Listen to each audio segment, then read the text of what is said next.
Have you seen the old man in the closed down market kicking up the paper? Hey everybody, thanks for joining me.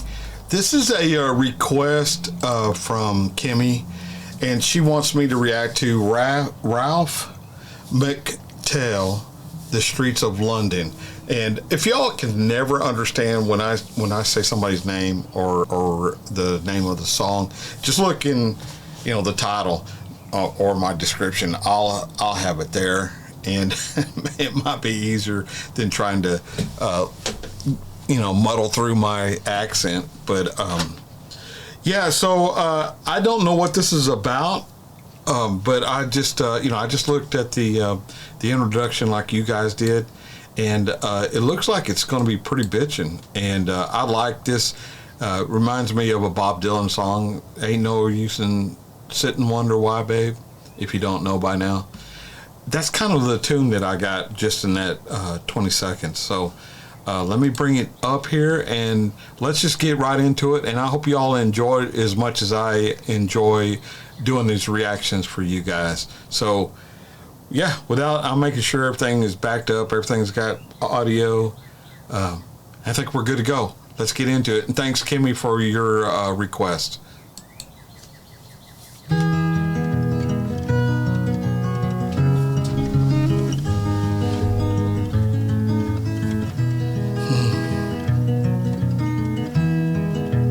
Have you seen the old man in the closed down market kicking up the paper with his worn out shoes? In his eyes you see no pride, and held loosely at his side yesterday's paper telling yesterday's news.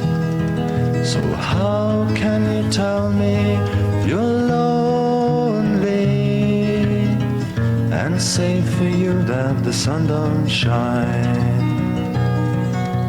Let me take you by the hand and lead you through the streets of London, show you something to make you change your mind.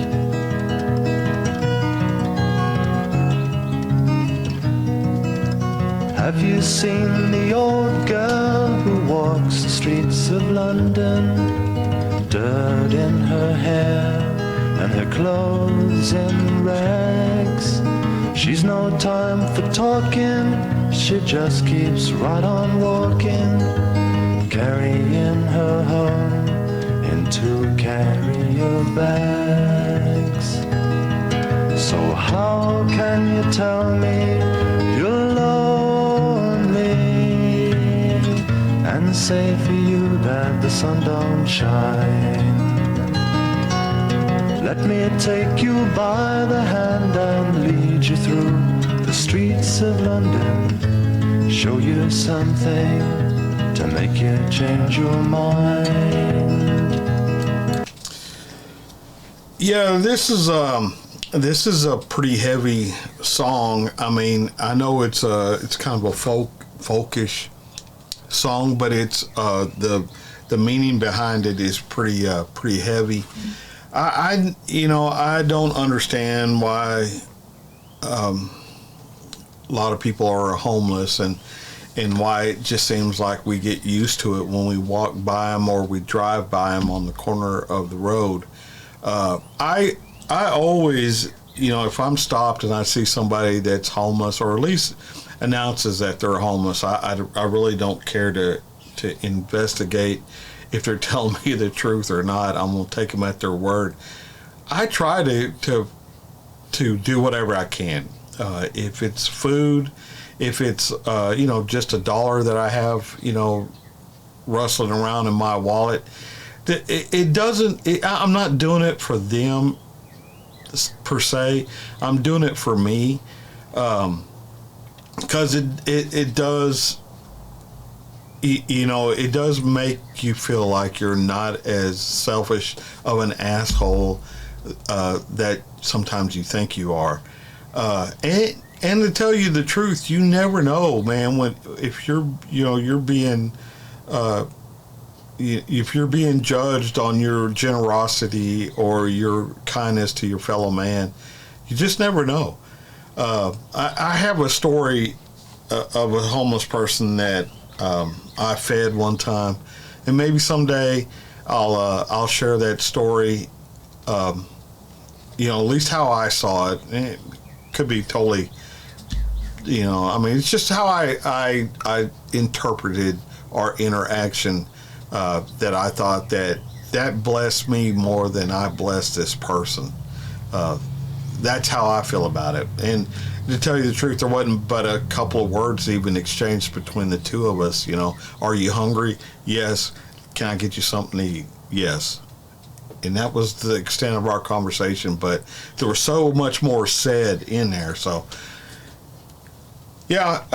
since a lot of it is because of a mental illness that these people possess, and it's not their fault, for the most part. And sometimes you just got to remember just how fortunate you are. Yes, I'm not taking away the fact that y'all busted your ass and you sacrificed a lot in order to keep a roof over your head or a roof over your kid's head. That's not my intent at all. My intent is just to, tell you, hey, take a second and to look at all that you have, even if it's a paltry amount. It's your possessions, and you're better off than these poor people that are, wrapped up in the evening newspapers to keep warm. I didn't realize I was going to get on this tangent. So that's the meat of this song.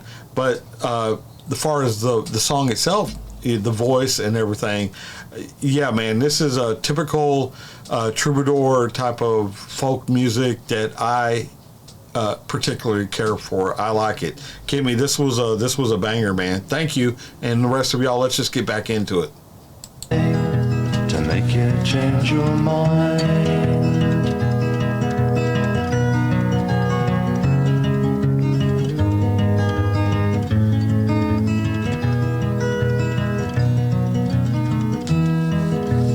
In the all-night cafe at 11:15, same old man sitting there on his own, looking at the world over the rim of his teacup.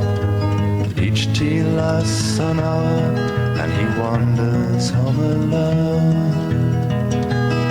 So how can you tell me that you're lonely when you say for you that the sun don't shine?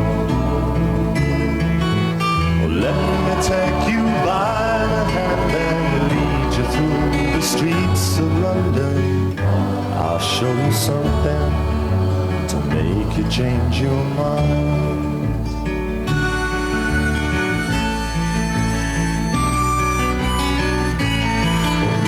Have you seen the old man outside the seaman's mission?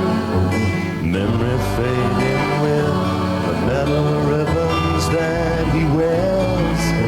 And in our winter city, the rain cries a little pity for one more forgotten hero and a world that doesn't care. So how can you tell me you're lonely and just say for you that the sun don't shine? Let me take you by the hand and lead you through the streets of London. I'll show you something to make you change your mind. Were you ever tempted to call the streets of London the streets of Paris, Ralph?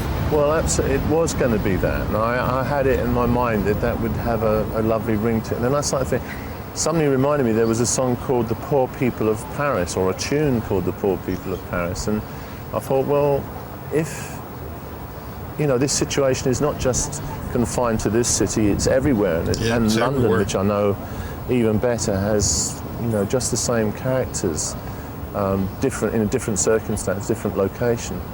So I just started reworking it, But I have, hand on heart, I don't think it would have been written had I not been here. And certainly the tune was here. I remember I mentioned earlier about, you know, all the musicians around. It was a guitar player called Gary Peterson who said to me, "That's such a pretty tune, man. You should write some words to it, you know."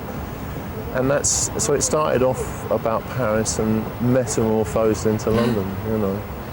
When you wrote it, you were part of an alternative culture, but the song went on to achieve mass appeal. How does that make you feel? A little bit weird, actually, yeah. I would have liked it to have been a bit more left field, you know, than that. But, you know, if it is viewed as a pop song, let's hope it's a pop song that makes people have a think. Because there's a wonderful world of music and words out there that aren't just, you know, what they sound like when you first hear them. They're worth looking at again. Do you believe the song will outlive you? I think it will, yeah. I do. I mean, I don't want it to sound vain, but I just, you know, people still covering it. You know, it's still picking up the odd cover version even now. And I also have the added little pleasure of knowing that the song is actually used as a teaching aid, not just in schools now, but for young guitar players. You'd be amazed how many rock and roll, hard-bitten rock and rollers come and say, "You know, it's the first tune I ever learned to play," and I think, "Oh, really? Oh, that's quite nice as well." So it seems one song seems to fit most purposes somehow. So I'm pretty pleased about that. So how can you tell me that you're lonely? And you say for you that the sun don't shine.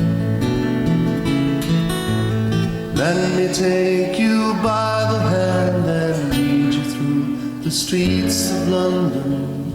I'll show you something to make you change your mind. That's right.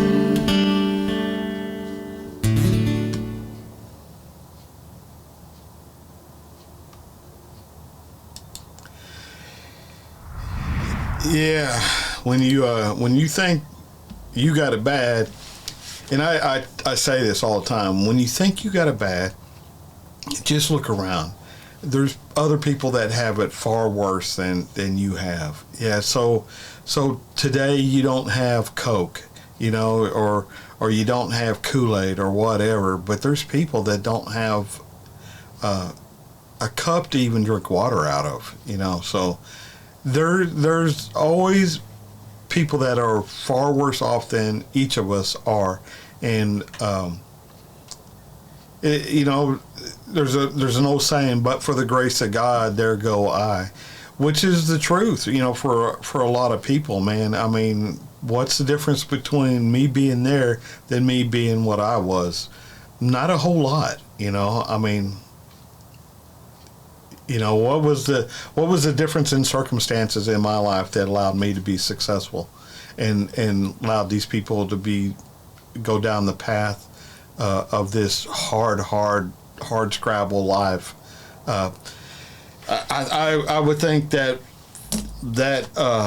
is razor thin, but great, and I liked the interview at the end here. That was pretty nice too. That guy seemed to be a righteous guy, Ralph McTell. So thanks everybody. I didn't realize this one was going to hit the way it did, but I'm glad it did. It opens up my eyes, and it forces me to take a minute to reflect on the God's grace that I have. And yeah.